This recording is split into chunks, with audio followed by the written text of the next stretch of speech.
My name is Soraya, and you are listening to Wild Roots.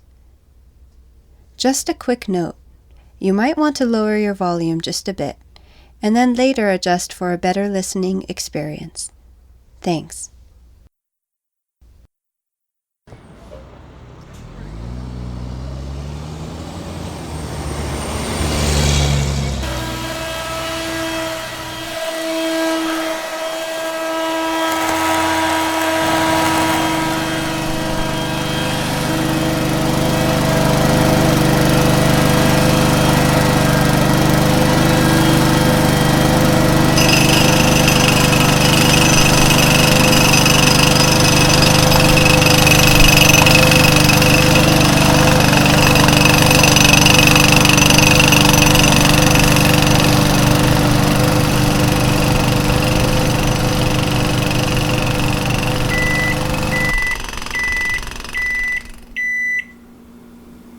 Those noises are just a few of the multiple kinds of unnatural noises that we are exposed to every day. A loud truck driving by, a vacuum, a lawnmower, construction site noises, and a beeping microwave. Noises wreak havoc on the natural world and on our health.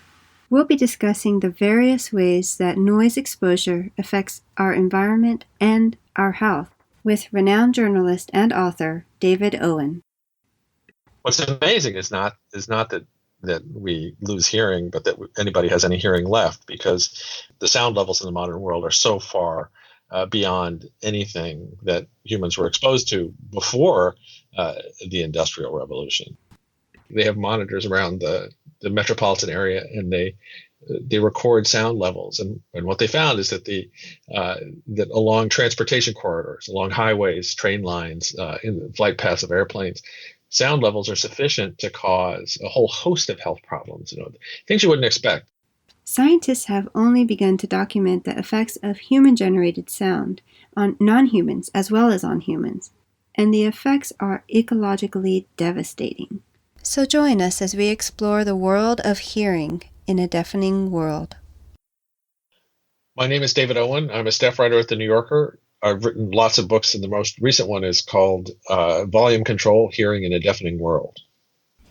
In your book, Volume Control, you focus a lot on the actual anatomy of the ears, the science behind hearing, the many stigmas, social and monetary expenses that come with hearing loss. You also talk about the importance of maintaining and protecting your hearing. But for today's discussion, we're going to be focusing on noise pollution as an environmental issue. So first off, how did you get interested in reporting on noise pollution? My interest in this whole topic began, it was a suggestion from one of my editors at The New Yorker, and I wrote about an article about hearing loss a couple of years ago, and realized the more I learned, the more I wanted to know. And I realized that at some point that I didn't really even know what sound is, and it's not easy to explain. Mm-hmm. And it's interesting. The anatomy of the ear and of the whole human auditory system is unbelievable. Even people who work in it, even scientists who've worked in it for decades, say that it's the more they learn about it, the more amazed they are at how it works, and even that it works. And I became more and more aware of the importance of this underappreciated sense, and then also of the environmental assaults on it, from just the way we live, the way we choose to live, and then also sounds that we don't choose to expose ourselves to, but that are pretty much impossible to avoid in the modern world. I have always been very adamant about protecting my hearing, and it's funny because for a while now I've been looking into buying a property, and I always look at the property and think, how quiet is it, and kind of calculate how far it is from a busy intersection or something like that. And sometimes while editing even, I have to stop for a few minutes to allow a loud engine to pass through. And I don't have a fancy setup or anything. Right. But noises are just so pervasive everywhere you go. I've even read somewhere elementary school age children may be suffering from hearing loss already because of the hand dryers in their restrooms. So it's just everywhere. It is. It is. And you mentioned in your book this tactic that restaurants have to keep the turnover of their customers up by keeping their restaurants really loud. I have experienced this. I've experienced sitting in a restaurant with a friend and not being able to talk to them because it's so loud. The music is so loud. And you kind of feel rushed to leave because you're like, let's hurry up and get out of here so we can actually talk. Right. So what is that about? Yes, and restaurants actually turn up the volume level as the evening goes on. They want to drive out older diners like me and make it hard even for younger diners to eat. The less they talk, the more they drink, and to kind of turn the tables over. And there's the paradoxical reaction that people have. Sound is probably the number one complaint that people make about restaurants, and yet even people who make that complaint will often avoid very quiet restaurants because it's as quiet as the grave in here. How good can it be? Nobody's, it sounds dead. So we have this. How interesting. As is often the case, human nature is complicated. So, what are some ways noise pollution impacts our environment? Well, there are a couple, and it's worth making a distinction between sound and noise. Sound is Sound is something you can measure objectively. It's things get louder. Noise is subjective. It's possible to be bothered to the verge of insanity by sounds that don't come anywhere close to any threshold that anybody thinks is hazardous to your health. And the classic example of that is a faucet dripping down the hall.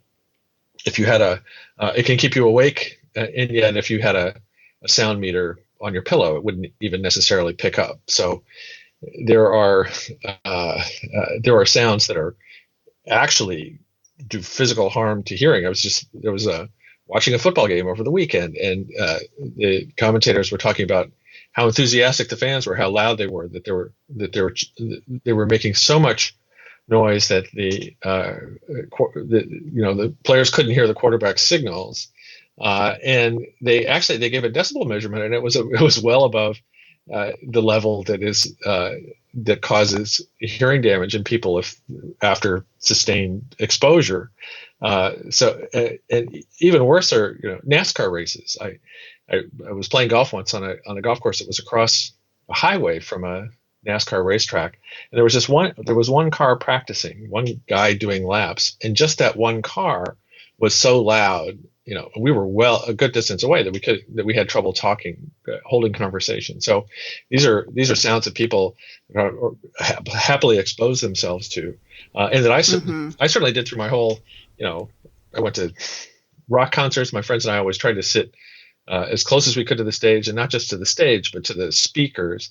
I had these big JBL speakers at home that I would lie on the floor and tip them over my head and listen to music as loud as I possibly could. And I mowed lawns without hearing protection, shot 22s at summer camp, and used power tools when my wife and I bought our house. And without any concern that I was exposing myself to something that could hurt my hearing, and in doing that, to hurt my quality of life. So I think younger people tend to think of hearing problems as an old person problem, but it's an old person problem that begins in youth. Right. It's something the damage begins when you're young, and actually more likely to be exposing yourself to sound levels that can do damage, that cumulatively do damage, and it doesn't go away. The discouraging thing about our ears is that they don't regenerate these these critical parts. Right. These hair follicles in your ears, if they're damaged, they're damaged for life. Right. So I want to point out that there are other implications other than just hearing loss. Could you talk about some of the other health issues associated with noise pollution? Sure. There's even people who are exposed to sound levels that are not high enough not loud enough to cause harm to their hearing, can nevertheless suffer health effects. And I went to visit an organization in Paris that studies monitors and studies sound levels in metropolitan Paris, and they make what they call sound maps, where they have monitors around the metropolitan area, and they they record sound levels, and what they found is that that along transportation corridors, along highways, train lines, in the flight paths of airplanes, sound levels are sufficient to cause a whole host of health problems. Things you wouldn't expect: high blood pressure, heart disease, diabetes, low infant birth rate, difficulty concentrating in school, difficulty concentrating at work, insomnia. These are all consequences of exposure to the sound of modern life, basically. And even though these are not necessarily levels that even with extended exposure would cause damage to hearing, they have significant health impacts and lifestyle impacts. And in fact, people who live in those in the loudest parts of those transportation corridors have an actual loss of life expectancy. The World Health Organization has compiled statistics that show that people who are exposed to sound levels like that, actually, it's not just their quality of life, it's their quantity of life too that is affected. I think it's incredible what we actually tolerate as far as noises in our environment, and it has to have negative neurological effects as well, because I know that for me, excessive noises really causes anxiety. And I wanted to point out that I think that aside from hearing loss, I feel like we're losing our active listening abilities, which is a natural adaptive quality that we have. So I feel like we're tuning out the noise polluted world around us because it's just there, and it's quite normal for so many people, and depending on where you live. But this reminds me of sort of our addiction to lighting. I did an episode earlier this year on light pollution, and there were a lot of similarities between light and noise pollution. For instance, as we envelop ourselves in more and more lighting, we've sort of lost our ability to see that something is not right, or to see that there's an excess happening. And so it's not recognized as a problem because it's our new norm. Oh, sure. And I actually wrote about light pollution, I think it was 15 years ago in the New Yorker. And at that time, and it's still true, and it's true with sound as well. I remember an environmentalist who was dismissive of concerns about light pollution. He described it as a soft environmental issue, but like it's not, and it's really really sound and noise, and they're all a part of a package, which is our staggeringly destructive impact on everything, of the impact of affluence in modern life on everything, and it's not just on us, but on every species on Earth. And there's so many alarming facts about lighting. One that I remember is that the brightest thing in the sky, if you're standing on the north rim of the Grand Canyon, is the light glow from Las Vegas, 170 miles away. And you see it throughout. Anywhere you go, you fly into metropolitan. You fly into Atlanta, for example. You spend what seems like an hour flying over empty, brightly illuminated parking lots bright enough to deliver babies in. People have an idea that simply by throwing a light on something, you make it safe. And in fact, much of the so-called safety lighting that people do has the opposite effect, because it makes it impossible to see whatever the malign activity is that you want to prevent. And at the same time, it provides illumination for people who are doing whatever those bad things are. Right. So, and I noticed I had a very similar experience with light and sound where I live. There was during the week after 9/11, I was outside and I was thinking, it's just eerily quiet. Why is that? It seems different. And then I realized that it was because all commercial air traffic had stopped, and I live in a small town in the country, and I had never even been, consciously aware that there were airplanes flying overhead. And it was when they stopped that I realized, they're there all the time. I hear this all the time in the background. Similarly with light, there was a night when when all the power in my little town went out, and I could see stars that you cannot see ordinarily. And I'm not that, we're 100 miles from New York City. It's not that far from big metropolitan areas. Right.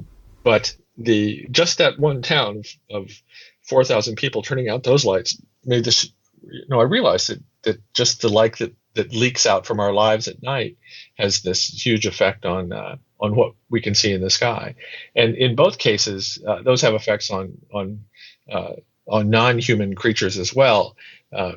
Animals that hunt at night that rely on either on seeing or hearing can be devastated by the intrusion of these of light and sound. And one thing you see, there have been studies recently of huge declines in insect populations, and one of the factors is the way we light the world at night. There have been studies done at places like gas stations where they're brightly lit, and when the gas station is built, when the lights go on, you see huge numbers of insects attracted to those lights. As time goes by, the numbers fall, and it's not because the insects have gone someplace else. They've been dying. They're misinterpreting this signal. Right. They end up lying on the ground at times when they should not be. They don't mate at the right time. They don't feed at the right time. So, and the same thing happens with sound, and it happens in places that we don't, that are sort of outside our ordinary awareness. Marine mammals, hugely affected by human-generated sound. Just sort of in terms of sheer quantity, the biggest source is ocean shipping, the sounds of ocean-going vessels. It's terrible. Then also, the loudest sounds are the way we look for oil and gas under the sea, basically making these gigantic explosions, listening for the seismic echoes to detect oil and gas deposits under the ocean floor, and these have huge effects on undersea creatures, whales live in a dark environment, and they depend heavily on hearing, and we intrude into that, and in a major way.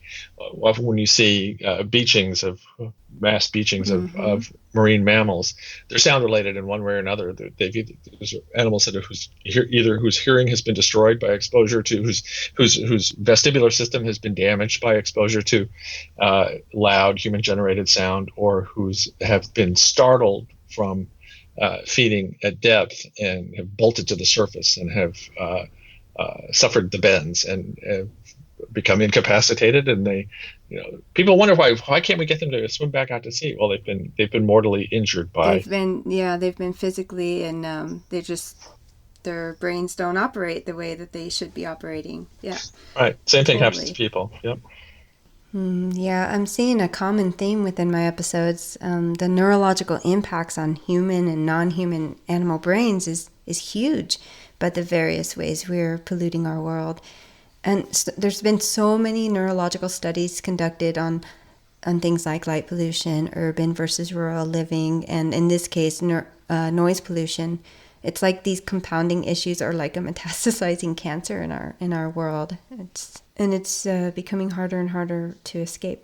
Yeah, and I think you and I tend to think that we're addressing these issues by moving to quiet places or darker places, but in fact, we're just dragging civilization behind us. And sprawl is caused by.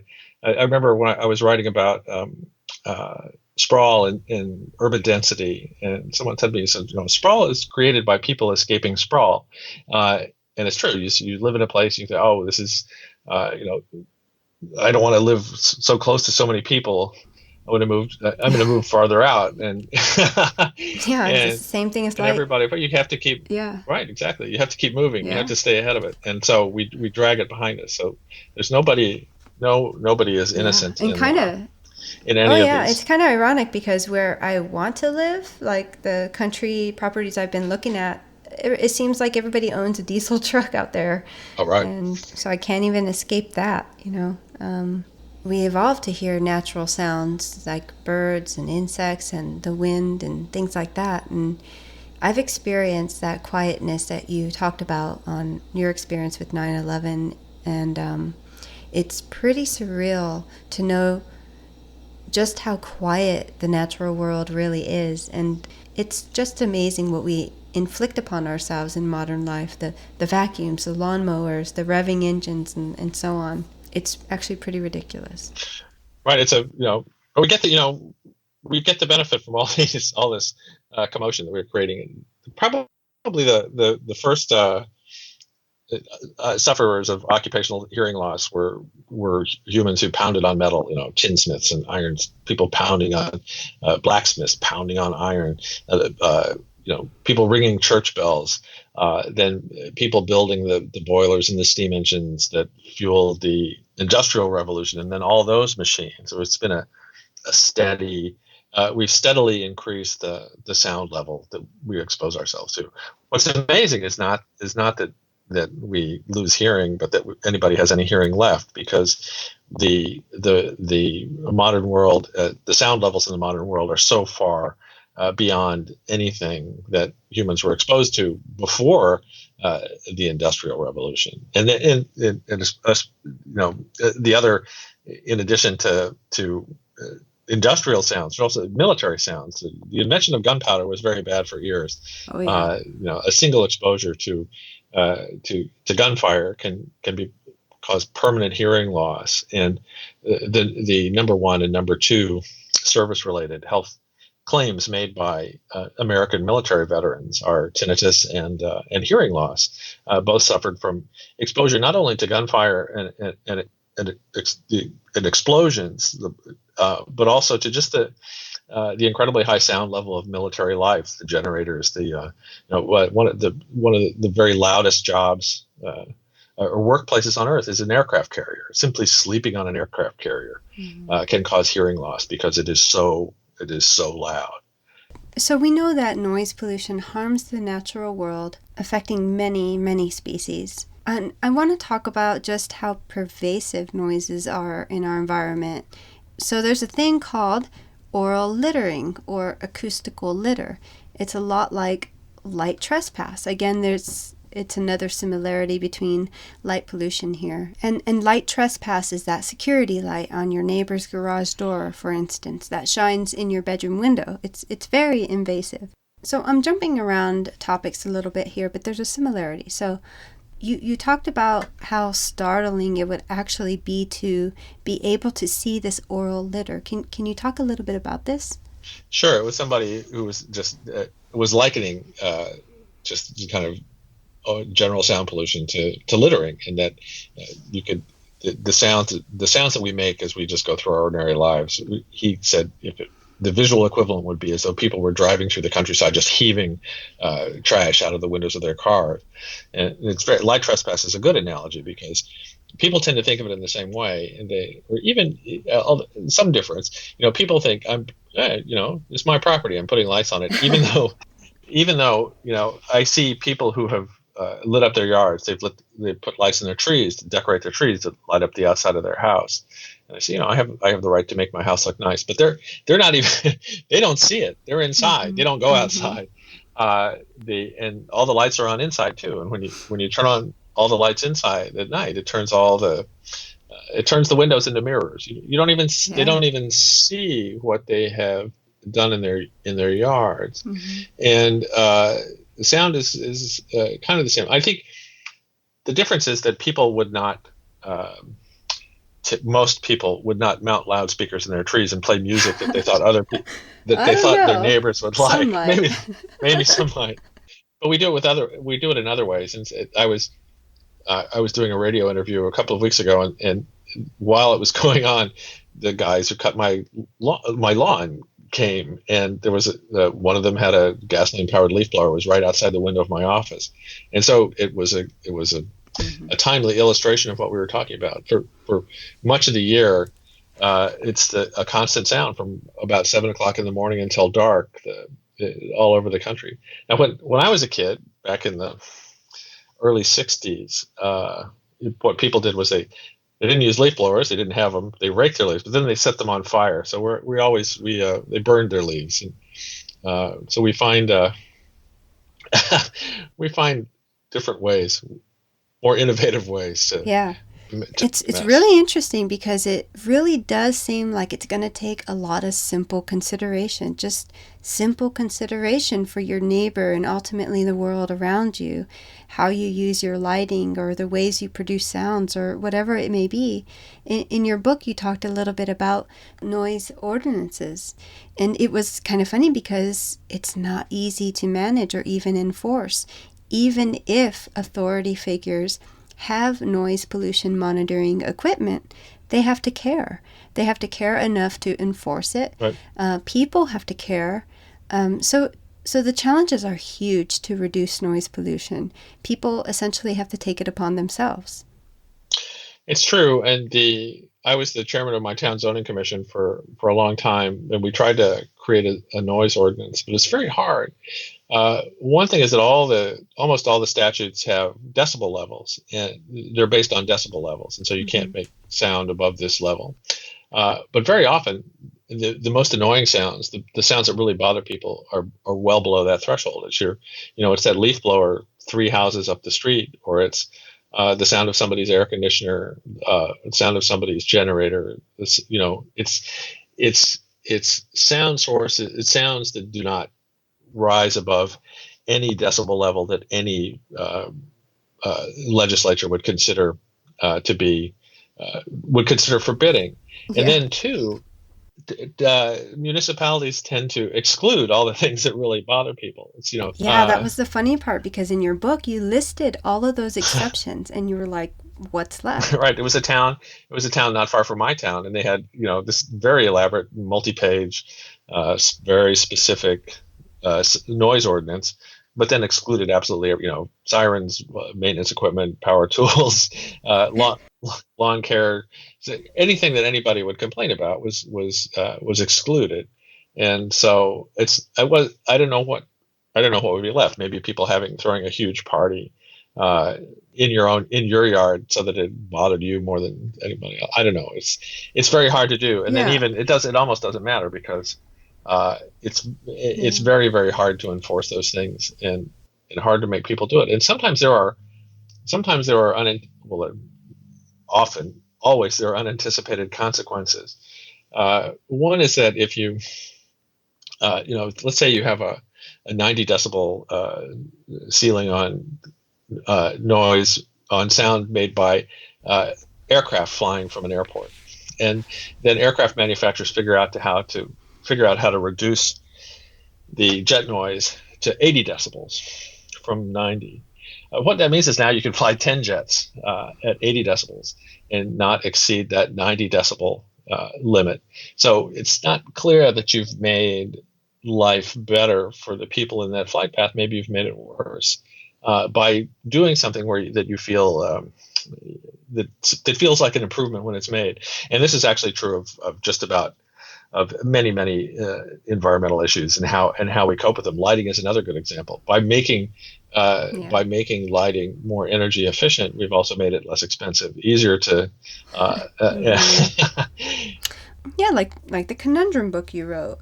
Sometimes good intentions in our technologies make things worse. Definitely true. I'm relatively young, but I am so careful with my hearing. I really, really would like to keep my hearing intact. I would like to continue to be able to hear the birds in my older years. I am a field biologist. I want to be able to hear my world. But I have people in my life, and everybody does, who listens to music or the TV super, super loud.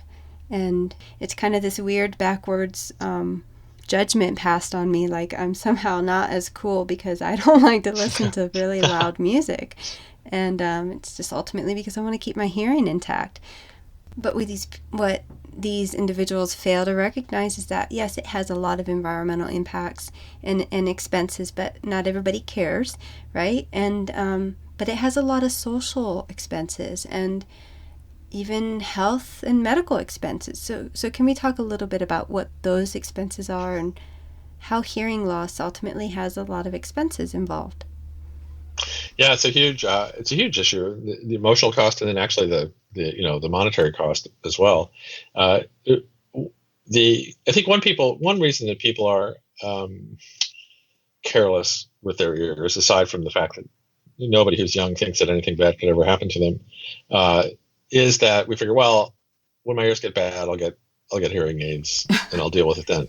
And hearing aids are great, but they don't work the way people tend to think they do. They don't work like glasses. I'm very nearsighted. When I put on my glasses, I can see perfectly. Hearing aids are different. If you have destroyed your the part of your inner ear that hears sounds at certain frequencies, no hearing aid can give that back to you. It's gone. The ear doesn't regenerate. Those cells are dead, and you can amplify sound coming into your ear as high as you want to, and you're not going to hear those sounds. So it's not like something you can, well, I'll be reckless now and then I'll just get it. There'll be a device that will help me, that will restore it when I get older. It's different from that. And it's also, I think there's, because of this association between hearing loss and age, younger people tend to think that this is just something that happens with age, as you get older, right. With age. And there have been a couple of studies of indigenous populations in the increasingly rare, noisy parts of the world, and what they found was that here were some very old people whose hearing was as still as good as it had been when they were very little, when they were infants. And so the suggestion from those limited studies is that it's not aging that causes hearing loss in of that type. It's a lifetime of exposure to sound, and so it's not inevitable. And we have the ability to do something about it. I now carry a pair of musicians' earplugs on my keychain. I have earplugs all over the place, and I have noise canceling headphones and all this technology to. In the hope of to get any worse. So what kind of advice do you have for our listeners living in this deafening world? I would say, cherish your ears, protect them.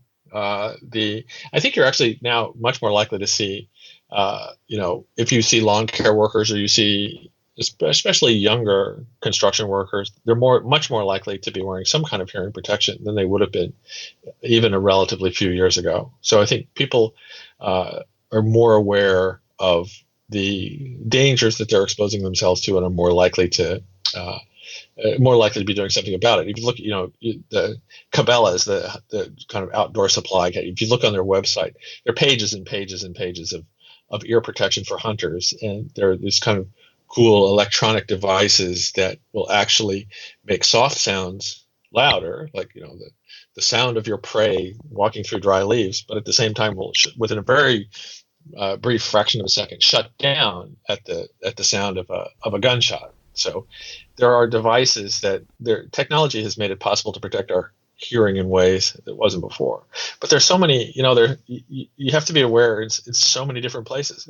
It's not just rock musicians. The classical musicians also suffer hearing loss. Violinists tend to lose hearing on the left side first. That's the ear that's the closest to the instrument, just as like a right-handed rifleman will lose hearing on that side first too. And how you are, the effect of that music depends not just on what instrument you play, but also the instrument played by the person sitting directly behind you in the symphony orchestra. So only now are classical musicians beginning to realize that they need to be protecting themselves too, and there are programs now for that. I have a pair of ear protection devices, of earplugs, fancy earplugs, from a company that just supplied them to a marching band. And you think about, in those incredibly noisy sports stadiums, that you see the kids with tubas and trombones and trumpets marching along and blasting into each other's heads. They're exposing themselves to huge amounts of sound, on top of that is the roars of the crowd. So I think, it's worth there are good ear protection devices. You can wear them to a concert. You can wear them to a movie. You can wear them to a sports event. You can still enjoy it. You can still hear it at an intelligible level, and yet you can reduce the likelihood that you're doing permanent damage to your hearing by doing it. And now that everybody under a certain age is walking around with something sticking out of their ears, you don't won't necessarily feel like a freak for the headphones I'm wearing right now are wireless earbuds that if I walk down the street, nobody would look at me funny because everybody's got something in their ear. The next version of Apple AirPods have a number of technological, earbuds are bad for people if they crank the music too loud. I mean, you can sit next to somebody on a bus and they're playing music so loud that it bothers you sitting next to them. So you think, what must this sound like inside their head? Oh gosh, yeah. But those devices can be used for good as well as for evil, but people need to be aware. Well, thank you, David Owen, for your time today. And I have one last question for you, and that is if you could share with us a special experience or connection that you have made with nature or with an animal, and it could be any experience that you would like to share. Well, my dog, of course. And you see how it's interesting with animals too. See how important hearing is to animals of all kinds, but to my dog and what my dog can hear and can't hear. And my dog is now aging, and my wife and I think the dog is suffering some hearing loss, some age associated hearing loss. So it's interesting. I can also tell you. I can tell you that a book of mine. My wife and I spent the first 7 years we were married living in a utopian environmentalist community in New York State, and we lived in a very small space. We didn't have a car. We did all our shopping on foot. When we couldn't, when destinations were too far away, we took public transportation. We didn't own a washer and dryer. Our electric bill worked out to about $1 a day. That utopian community was Manhattan. It was New York City. We lived in an apartment on 2nd Avenue, and I never thought of urban living as environmentally responsible. I thought of it as the way most people do. Is this, we live in this nightmare of concrete and glass and vehicle exhaust. But when we moved to the country, we moved to a 200-year-old house on a dirt road across from a nature preserve, and I realized that even though our move felt like a green step, it was actually an environmental disaster because we suddenly were living in a place where you can't go anywhere without a car. We had lived in New York without a car. Now we bought a car. Then we realized we needed a second car because there were two of us, and our electricity consumption went from multiplied by, I don't know, it's just an embarrassing figure because living in this old house, a recycled house, but that had very little in the way of insulation. We could have just put the furnace out in the yard. So I think that none of us are innocent in terms of our impact. It's affluence that is we've created our climate problems, all our long list of environmental problems, and we've done it by doing things that we really like a lot. We've made modern life is really it's a huge improvement over what it was when we didn't have any of these things, but it has consequences, and we're not yet at the point where we're really dealing with those consequences. New Yorker staff writer and author David Owen, thank you so much for taking the time to speak with me. Oh, sure. Thank you. The first noise ordinance was introduced by the ancient Greeks in the 8th century BCE. They banished things like roosters, blacksmiths, carpenters, and other, quote, noisy arts.